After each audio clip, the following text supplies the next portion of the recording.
Yo, what's going on? Tusk Talk with Ty, Patreon supporters. Welcome. Thank you guys for being here. Of course, thank you so much for being supporters of what I do. We're at 40 plus. We've gotten close to about 50 members before, hoping to expand that, of course. But I want to do more stuff like this, like bringing on someone like Blake Lovell from Southeastern 14. How you doing, my Yeah, friend? doing well, Ty. Thanks for having me on, man. Always enjoy talking to you, and yeah, I'm glad we're actually able to do this. I know it's probably something we wanted to do in the past, but yeah, excited to jump on with you and talk some basketball. Yeah, man. Lot to discuss. This has been kind of a roller coaster ride for SEC basketball, especially for Arkansas fans. Kentucky fans can relate. Hmm. But before we get into that, I wanted to ask you: you do wear the Titans gear, and you're kind of an on and off again Titans fan, if I heard that correctly before we went live. I When wanted they're to ask winning, right? you, for the Arkansas fans, they're curious about the reception that Treylon Burks has had with the Titans. What's your take on him right now over there? Well, I mean, I have joke when I say this, but like he's about all they've got. I feel like at times in the passing game, if you're looking at being optimistic about the future. So we always said, I think when they drafted him, where they drafted him, right? It was look who you're basically being tasked to replace the guy who we just saw in the Super Bowl, AJ Brown, and Yeah, that's a tough thing to ask someone right out of college, no matter how good you are. It's a hard thing to do because you look at kind of how valuable I think that AJ Brown was to that team, and oh man, so I almost feel like the comparisons are kind of unfair to do that right away, but you can certainly see the upside with Burks, and I think that he's someone that will obviously be a big part of their plans in the future. And minus the injury this season that kind of kept him oh out a little bit, and but when he came back, right, like we could see, I mean, he's someone that can make the. I'm thinking specifically of that Packers game where he made a couple big plays in that one and kind of surprised everyone that they were able to win that game in Green yeah, Bay, but yeah, I mean, I think he's the future in terms of Derrick Henry's obviously what everything runs through offensively, but passing yeah. game wise, I mean, I think he's their best option. So I fired them up on Madden 23. I finally broke down and bought it on the PS5, and I just was like, nice. you know what? I want to build the Titans. I want to build them up. Even as a Ram fan, of course, that's one of my favorite Super Bowls ever with when they played the Titans. But I've built them up, and Henry is automatic on that game, and I know he is in real life when he's healthy. He's just a stud. Yeah. I think you're in good hands, at least with me at the helm, Blake. I'm just gonna say, with Yeah, me. no, that's. I mean, I don't think it's a bad idea at this point. Like, I mean, I don't know how much they're paying Vrabel, but I mean, look, you don't need that much, do you? Like, you can just take a even 5% less than Vrabel, and you would take that job. I I'm would say. all ears. That's all I gotta say. Tennessee Titans organization. I'm all ears.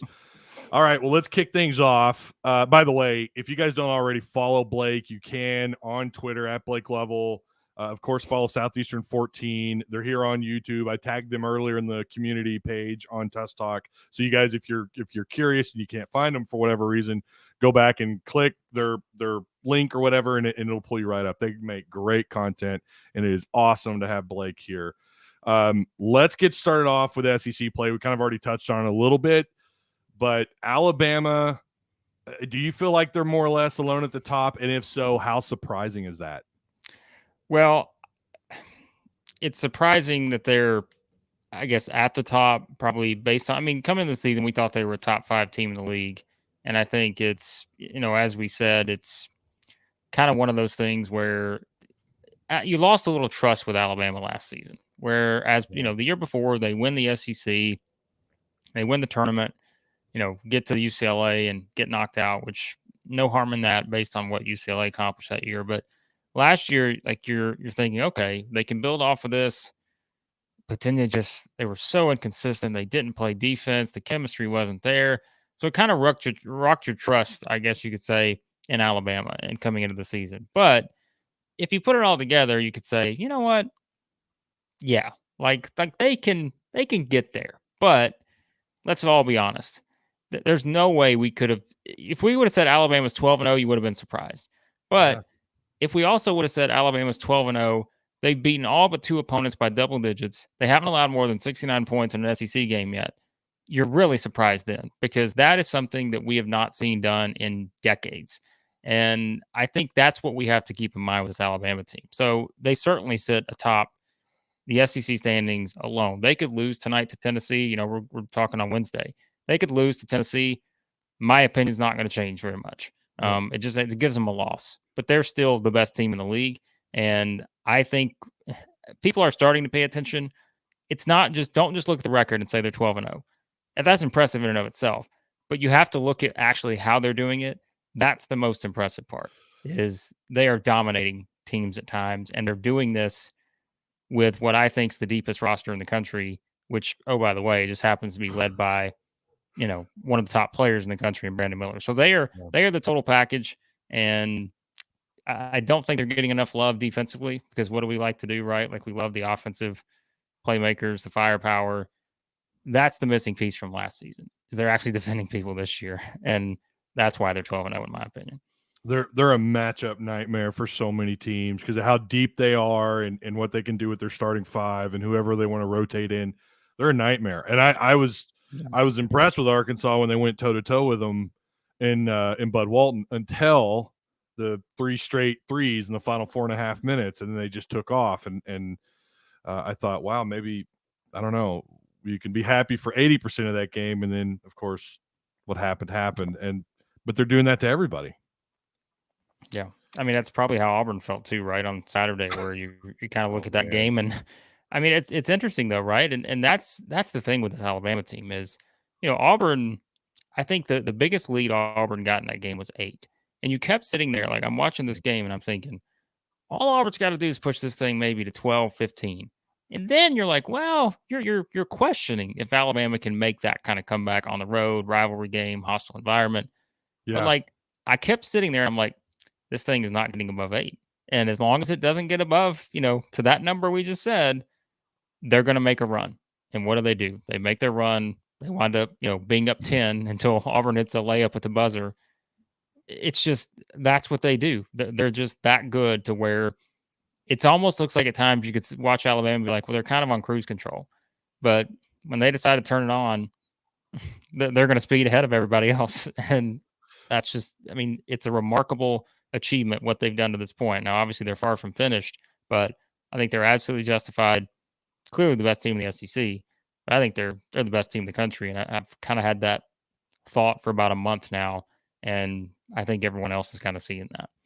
Yeah, it does. It boggles the mind how they lose to Oklahoma the way they did, but then they just go on a tear. What is your takeaway on the SEC this year? I mean, I made the mistake on my postgame show Saturday after Arkansas lost. Yeah, I was probably in my emotions a little bit, but I said we had some other upsets that day in the league, and I said this conference is garbage outside of Bama.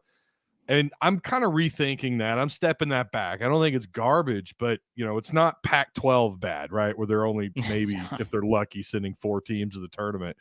What is your assessment of this conference so far? We still got some games left, but what do you think so far? Yeah, here's what's different about it this year. And again, you can use the different terminology, to describe the SEC this year versus recent years. I think the difference this year is, whereas in the past, it's almost been like, well, you've had those surefire, we know who the top 5 teams are. And all those teams are going to get top 5, 6 seeds in the tournament, right? Like we've had that in some recent years where I don't remember the year, it was probably a season where it was, I don't know, Alabama, Arkansas, Auburn, Tennessee, Kentucky, anybody else, Mississippi State. I think that was the year they lost to Liberty in the first round. But like, that was kind of one of those years where basically the top SEC teams were all top 5 seeds. And then everyone else was, just kind of wherever. You didn't really have a lot of confidence in the other teams, but maybe a team or here or there has a chance. This season, it's so different because you have a clear number 1. Then I think even, I've been pushing, I think Texas A&M still is not getting enough credit. They're 10-2 in the league. How can you not appreciate what they've done to this point, which I know that's a big game for Arkansas. But you look at it from that standpoint, but even A&M, you can look at and say, well, they are 10-2, but man, that non-conference and those kind of. So I think what it is, you don't have the strong teams at the top. Like, we have questions about Tennessee now. Like, at one point, it was all right, Alabama, Tennessee, everybody else. But like, questions with Tennessee now. Again, even if they beat Alabama, which we don't know, and I know some people won't see this till a couple days after, and they will, but you still have questions about the Vols right now. You have questions about Auburn. You have questions about Missouri. You have questions about Kentucky. Even Arkansas, right? They're a team that is kind of having to rally to make the run that they're making right now. And I think Arkansas gets into the NCAA tournament, but that whole group right there, outside of Alabama and Tennessee, we're probably talking 7 seed or lower type teams. Yeah. And I think that's the difference is you don't have those teams that have clearly separated themselves 1 through 5, 1 through 4. I think it's 1. And then I think it's maybe 2, maybe 3, maybe 4. Like you're adding a lot more maybes in. And the bottom of the conference, the 3 teams at the bottom are bad. South Carolina, LSU, Ole Miss are bad, and that's just it. It's been one of those seasons, and it's just that's just the way it's been. So, Lenardi has, and again, I know you guys catch heat when you talk about Lenardi. I know I do from time to time. He has 7 teams out of this league. I have a hard time seeing that. I'm seeing 6, maybe 5. Are you kind of on par with that? With 7? I've changed my tune, and of course, my co-host Chris Lee was shocked when I said this about a week and a half ago, because probably a month ago I said, Chris, let's not discount the possibility that about 2 SEC teams get in, and he's like, you're crazy. I'm like, nope. I was like, don't discount it because Alabama and Tennessee are the only locks. I said everybody else can play their way out, but now I flipped my tune on this, not because I think that the SEC has all of a sudden gotten stronger. But there are 2 things helping the SEC. One is that all the other conferences are kind of in this similar situation, maybe outside of the Big 12 and maybe the Big 10. Everybody else is kind of in the same boat where they're like, man, we don't feel like we're that great. How are we going to get this many teams in? But as I always say, you got to field a tournament. You got to have 68 teams. They got to come from somewhere. And what the SEC also has in its favor is that these darn computers just love them. Like the computers just love the SEC. Mm-hmm. And, I don't know if they're mixing up football with basketball this year or what, but like the net rankings, all of that, like they love them. And, which the running joke is Tennessee. And right, because I can't even tell you how many comments I've had. I'm going to pull this up now, but like many comments I've had on Twitter probably the past couple of weeks of Tennessee could literally lose every game the rest of the way, and they would not move from number 3 in the net. And I don't disagree at this point because the net loves Tennessee, and the net loves, that's good for Arkansas, right? Net loves Arkansas. Arkansas is in top 20. Net loves Auburn now. All of a sudden, like Auburn's in top 25, close to there. So that is what the SEC has going for it. Even Kentucky, I know this is not going to be exciting for everyone to hear, but if Kentucky were to win at Mississippi State, if you filled the tournament today, they probably get in. And I don't know how. Don't ask me how they would get in, but they probably would because, again, you have to fill the tournament, and somehow their resume is still good enough to compare to other bubble teams and say, well, I can justify Kentucky getting in.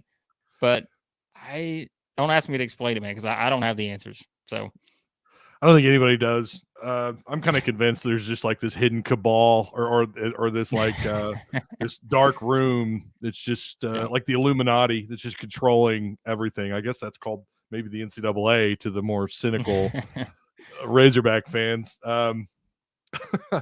Yeah, it is. I can't disagree with anything you just said. The net does love Arkansas, and when you look at like a team like Kentucky, God, any other year it feels like they'd be out at this point. Yeah. Any other year, and this year's it's just played out. It's just been wild. This has been a crazy year, for better or for worse, for SEC basketball. So again, I want to say shout out to all the Patreon supporters who are getting first access to this interview with, again, Blake Lovell.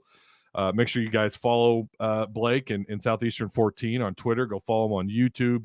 Really honored that he would take his time out of his day to come sit and talk a little basketball with us. Let's go ahead and get right into the elephant in the room, and that's it's Arkansas. It's the Razorbacks. They are right now, again, according to Lenardi, they are what, a 9 seed? Is that 9 seed? in the Midwest Kansas City bracket. Right now, we know this will obviously change, but he likes them against the 8 seed Oklahoma State. This has been just like the SEC. It's been a very curious year for Arkansas. We know they got off to a decent start. They got to Maui. They look pretty good. Brazil is chiming in and doing just unbelievable things, whether he's coming off the bench or whatever. Then he goes down. Arkansas's just had, again, a roller coaster ride. So far, what have you made of Arkansas? What is your, and I know you guys have talked about Arkansas. You show them love on your show, but what are your thoughts just to our Tusk Talk community? What are your thoughts on Arkansas and moving forward? What do you think they need to do to improve? What's something that maybe they can do to get better at to lock their spot into the tournament?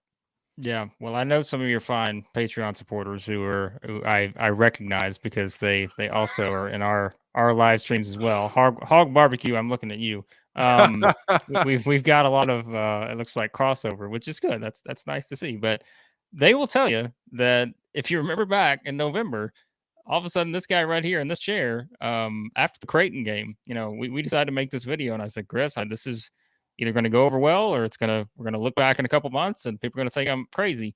I said, I think Arkansas is good enough to win the whole thing. I said, I think Creighton's good enough to win the whole thing. After watching that game, I'm like, look, knowing Arkansas is going to get Nick Smith back, the way you just said it, Brazil was playing, I'm like, you can't tell me that's not a team that cannot win the national championship. Like I said, I absolutely think they can. And of course, things have changed since then.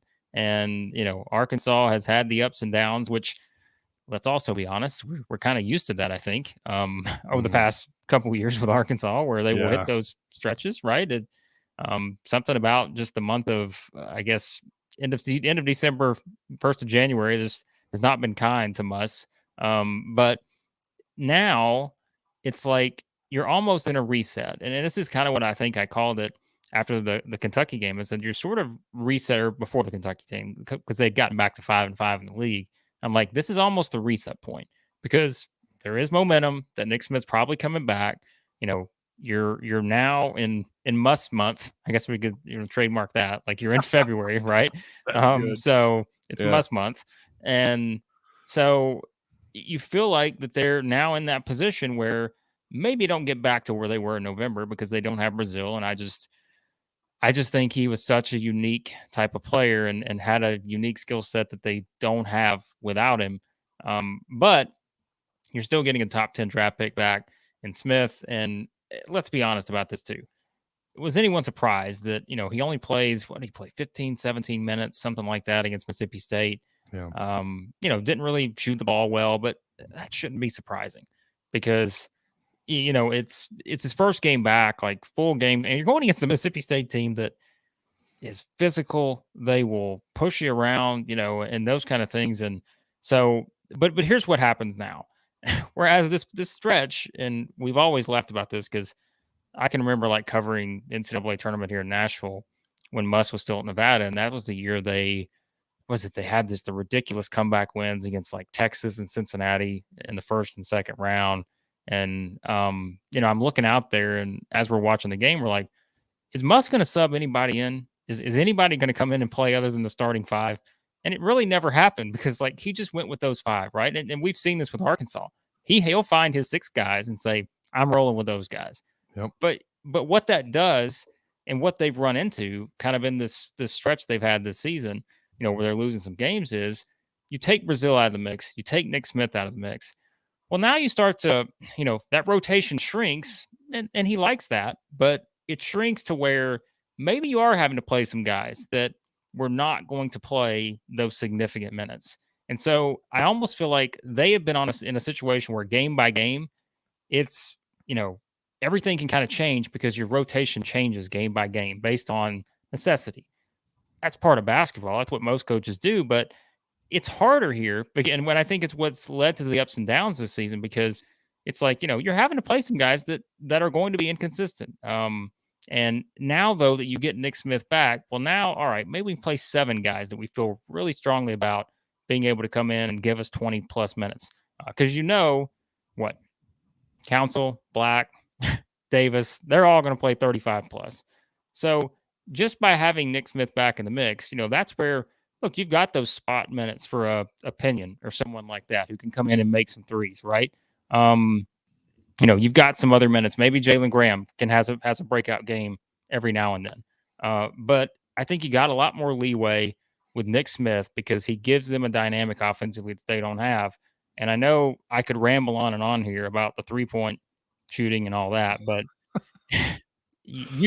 like this is a team that does not have that. No. And I was looking the stats up before I came on with you because I want to make sure I have the number. But like you're talking about a team that has a guy that the most made threes on a player this season is Davis at 29. Like that's 29 made threes in 25 games. So you're basically averaging 1 3 a game from half your roster. So Nick Smith being back, that's the biggest thing to me is he opens up that possibility because he can make shots from outside. He can give them a little bit of a threat there. And I think that could be as big of a boost as anything because they need that because they're not going to get the free throw line all the time. And I just think that's a big thing. Speaking of free throw line, tonight's going to be interesting. And I know that this will not air to the public till Saturday, but I kind of feel like we might break 50 tonight. 2.5 hour game at least. Oh, 2.5 hours. Yeah. And I gotta do the post game on that. And my wife's already mad at me. So for Good staying luck. up so late and having to do the post game. She's not mad. She understands. But yeah, that's tonight's gonna be brutal. What a if only they could do that over again and set for a 6 p.m. tip off. Yeah. But is what it is. But yeah, it's interesting you talk about Devo, and that was actually going to be one of my questions. A bigger surprise, or well, hang on, let me find it, make sure I word this right. Here we go. Question: who's had a larger impact on this team, in your opinion, Mitchell Twins or Devo's discovery of offense in SEC play? Well, I mean, it's a great question, but I think you kind of have to look at the discovery of offense as probably the answer because they haven't had a choice. Like if he's not doing that, they're not in the conversation right now. Probably. Like Probably I mean, not. in all honesty, that they're not like because, and that's what we talked about kind of this season when we go back and look at these games and such. It's like, well, the opposition understands that when Anthony Black gets going, you certainly know what you're getting. Like this guy can go off at any time when he's making shots. He can get to the rim. Certainly can get to the free throw line, and yet that's the dynamic coming into the season. It was all about, my goodness, can you imagine what this Nick Smith Anthony Black duo is going to do, not just for themselves, but what they're going to do for everybody else, because everybody is game planning around that. How do we stop this 2-man game of these two in the backcourt? Well, that does what? That opens up stuff for Davis. That opens up stuff for other guys, for Council, all these other guys as well. But like, it's almost been a situation where I think, Davis now, he can kind of be in that, like, he's been scoring even by necessity, but now it's like, well, okay, how much more is going to get opened up even more now for him because of what they're going to do. Again, once they get Nick Smith to where he's playing a regular set amount of minutes and not just kind of easing back into things. So I'll go Davis on that, even though I don't think the Mitchell, they're not getting enough credit either. I could spend minutes on that too, but like they're not, because when you look at like I was looking at like some of the advanced stats the other day, and it's pretty incredible to see kind of their impact they've had. Just in terms of like what they've been able to do just defensively, offensively at times, like those kind of things. But Davis, you should be really impressed with what he's done offensively. But now I'm excited to see how that continues to develop further. Now that the points may not be as much because, Smith may come back and just take a lot of the actual points, but I actually think it's going to open up a lot more for him offensively to get easier shots because everybody's game plan around the other two. So, yeah, and the other thing too that kind of doesn't get enough recognition about the Mitchell twins is how much they alter shots down and around the post. They're pretty good at defending the iron. They're good down. I mean, naturally, they're larger guys. They're bigger guys. They can play aggressive when they want. Rebounding, I would like to see kind of, bump up a little bit. But yeah, I agree. Devo's I've tried to make that case before. Like without Devo's offensive presence, we know he's probably one of the best on ball defenders in the SEC. I mean, he could just lock people down. But now for him to become a more or less a two-way player in SEC play, and he's come around when they needed him most. Yeah, he didn't do so well against Mississippi State, and you got to give credit to Mississippi State for how they game planned. But if he gets going and Ricky Council gets going, Anthony Black gets going, boy, they are hard. Arkansas could be very difficult to deal with. Yeah, and that's like getting Smith again. That's where like Smith, right? It's you think about what everybody else has accomplished, even without him on the floor, and think about the run they've made, even without him on the floor to this point. And like you said, I think the Mississippi State matchup just came at a bad time because, first of all, it's his first game back. Mississippi State is in must-win mode the rest of the way. They're kind of like where Arkansas was a few games back, where it's like, all right, we've got to get back to 500. Or they're 5-7. They still got some work to do to get there. And so, that can be a matter of motivation too. But that's a tough team defensively to have your first game back against Nick Smith. It's one of the best defensive teams, not just in the SEC, but in the country. And so, yeah, I think once you get a few more games under your belt, you get everybody back on the floor, the chemistry starts to improve, then that's where things get exciting because then you really start to see, oh, wow, like we've got a group of 4 here that can all put up 15 plus points at any time, and just think about what that can do for you offensively. Did you watch the intensity that Nick Smith played with in the second half on defense? Did you? Oh, yeah.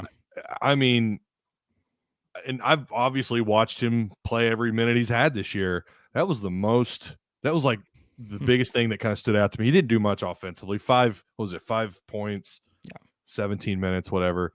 But his defensive intensity was there. It was definitely locked in. I hope we know how much Muss values defense. And, man, it'd be great for Arkansas to get that going and to have him from a scoring standpoint, what he could, like you mentioned, what he offers a group of guys that have already shown you what they can do.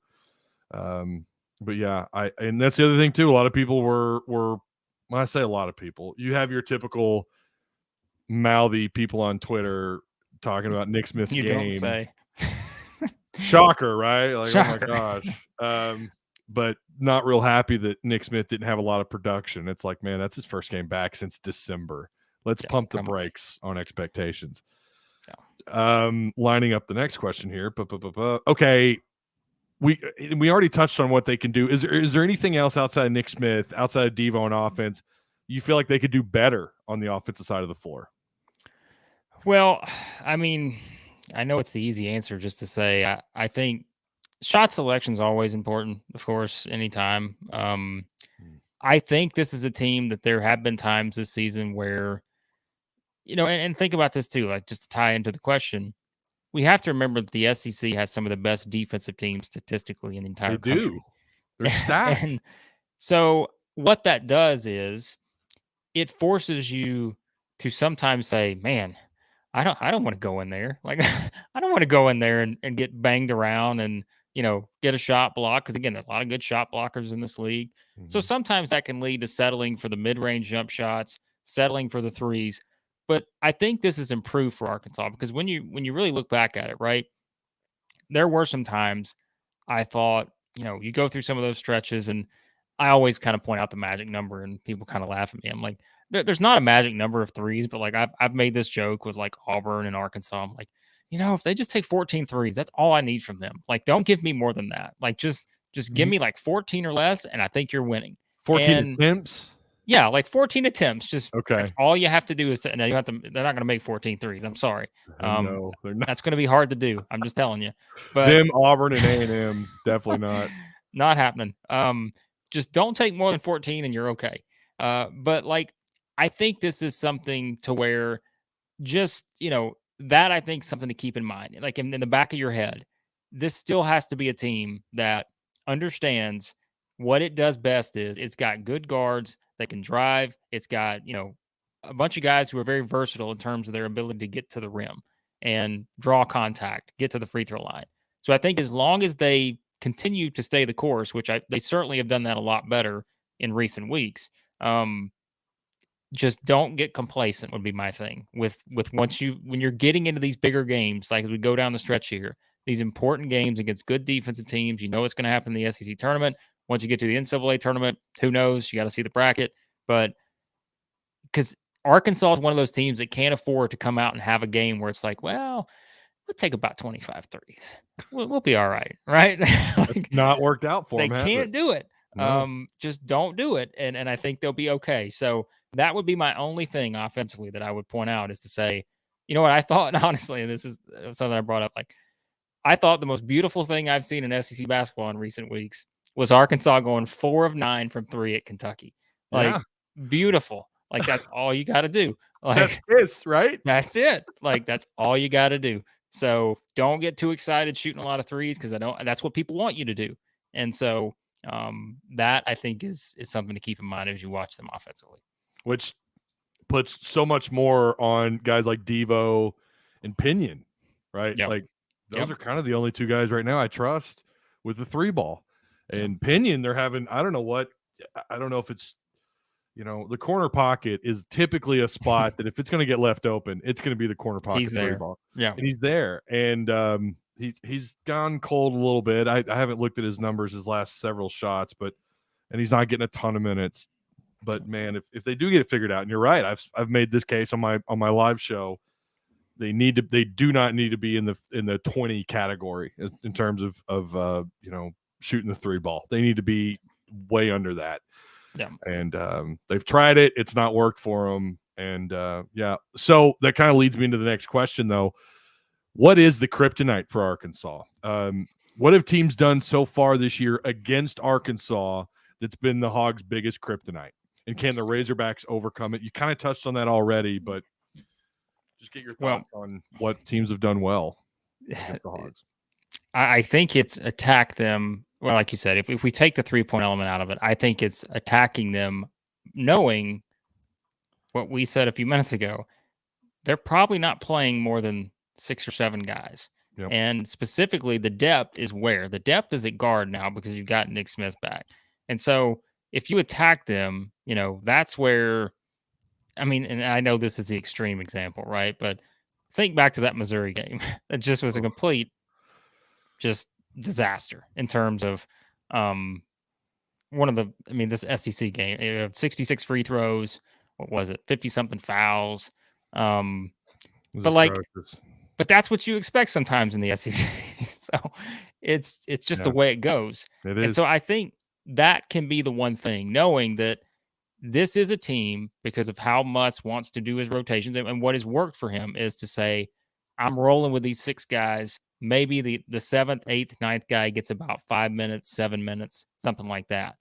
But, if we get one of those other guys in foul trouble, then all of a sudden the 8th guy has to play 15 minutes. That considerably changes how we approach the game and how they can approach the game. And I think that's one thing I would look at. And I know it's like, well, kryptonite, don't foul. But that sounds pretty basic. But it is for this team, I think, very important because you think about when you get in this stretch run of the season where it is the SEC.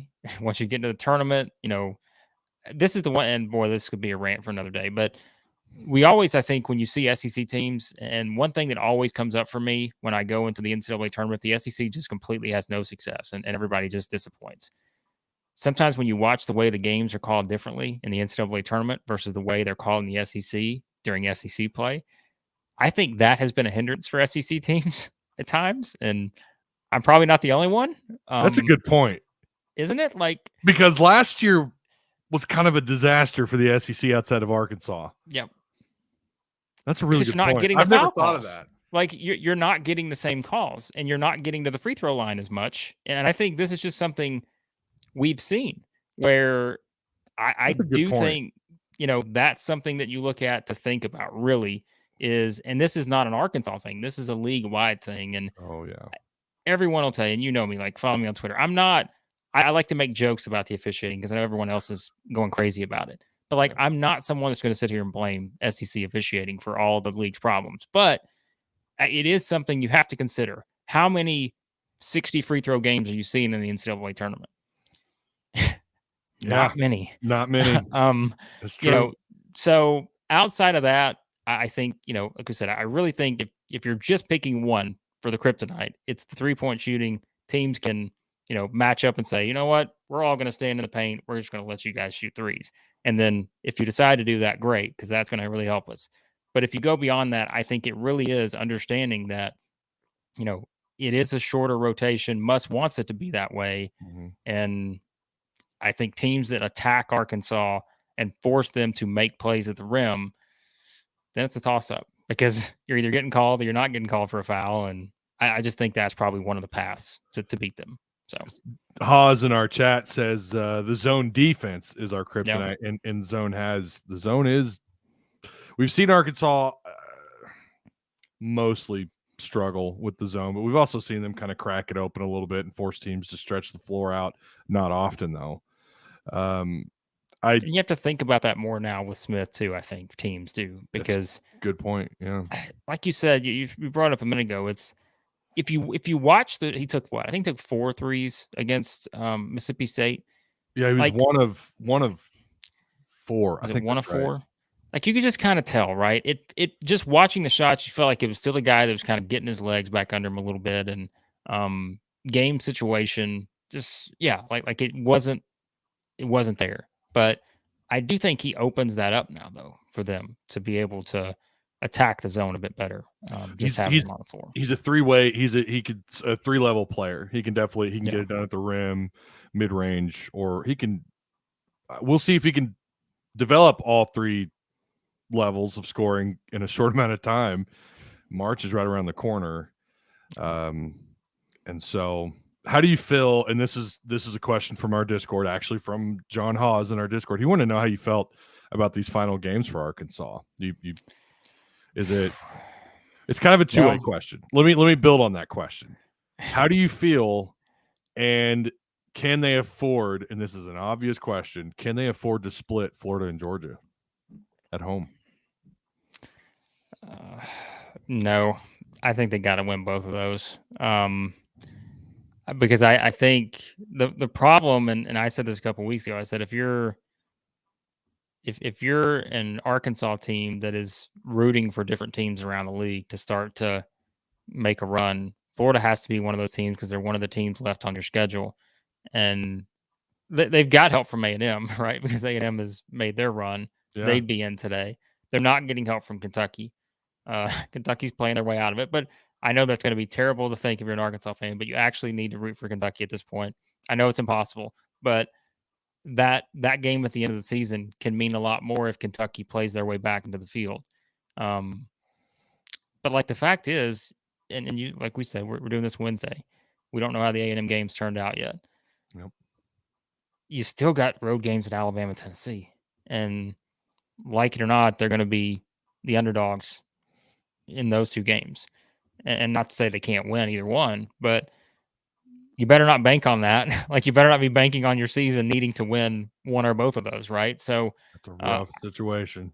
They got to beat Florida and Georgia at home. I think those are of the remaining schedule. Those are the 2 most must wins. Like I just don't know how, because the Kentucky game, who knows where Kentucky's at 3 weeks from now or 2 weeks from now or whatever. All the road games, if I had to right now say, make your pick all in on the 3 road games, I mean, I'm probably picking the home team. And I know Arkansas just won at Kentucky, but I truly think that still, Alabama, A&M, Tennessee, and again, everybody will know how the A&M game turned out when they watch this on Saturday, but that's just kind of, you're banking on games where it's going to be tough. Like you're going to have to play near perfection the way they did at Kentucky. Yeah. But Kentucky is not that's Kentucky in name only right now. They're not playing like Alabama. They're not playing like, even Tennessee or A&M. So, and they were without Wheeler for that game too. So I just, those, if you're looking at the remaining games, they have to win both of those. Then or lose to Alabama, that doesn't hurt you. Lose to Tennessee, that doesn't hurt you either. Kentucky, who knows? But Florida, Georgia, you lose one of those games, that hurts you because those are teams that are starting to slide. Georgia is beyond Florida in that. I think Georgia is the most must win of the group because that's a bad loss. Florida, not a good loss, but maybe it's not completely terrible. But Arkansas as a team, as we said, is on the 8-9 line, somewhere in there. So you don't want to give the NCAA any ammunition to hold it against you. I think getting Nick Smith back, I think that helps significantly because remember, the NCAA is going to take that into account. Yep. And they're going to take into account that they played the majority of their season without him. And so Arkansas's got that going for them. But a loss to Georgia with Nick Smith, yeah, that hurts. So don't do that. And the thing too about Florida, some people have had someone on the phone the other day just tell me, "Oh, well, Arkansas is going to run them out of Bud Walton." I said, "Have you watched them on defense? They're actually not bad on defense. They're not elite. They're not Tennessee. They're not even probably Mississippi State, but they're not far behind. They're probably one of the top, I would say, top 5, top 6 defenses in a pretty stacked conference in terms of defensive play. So nothing's a given, especially with just how wild this season has been, both for the SEC and for Arkansas. But yeah, I did you say you're 6? Did you? How do you feel like Arkansas finishes out the year? Did you give me that? I'll go to. Yeah, A&M. As long as they go 3-3, I think they're fine. Okay. Because that's assuming they beat Florida and Georgia at home, then they win one more of at A&M, at Bama, at Tennessee, home against Kentucky. One of those wins. Look, one of the road wins gives you a lot more value, right? Because that's a quad 1 win if you beat A&M, Alabama, or Tennessee on the road. You beat Kentucky at home. I mean, who knows where Kentucky's at? Like, what if Kentucky just completely just can't do anything the next 3 or 4 games? Then all of a sudden, Kentucky starts sliding down into that like 50, 60 range in the net. And then that's like, well, that doesn't really do a lot for you. So got to beat Florida, Georgia. I'll go 3-3. As long as they get to 3-3, that would be what that put them at 20-11. Yeah. They'd be fine. Is that right? 20-11? Yeah. Because they're at 17-8 right now. They got a good strength of schedule. The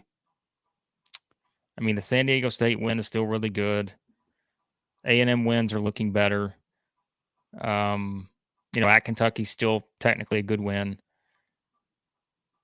Yeah, I think that's it. They don't need to add more bad losses because they've already got one against LSU. Vanderbilt's actually helping them out because Vanderbilt, that loss is not. They need to root for Vanderbilt finishing strong because Vanderbilt could even, if they move up in the net, that loss all of a sudden becomes, So I'll go 3-3. Okay, I'm with you on that. I think it's 3-3. I don't.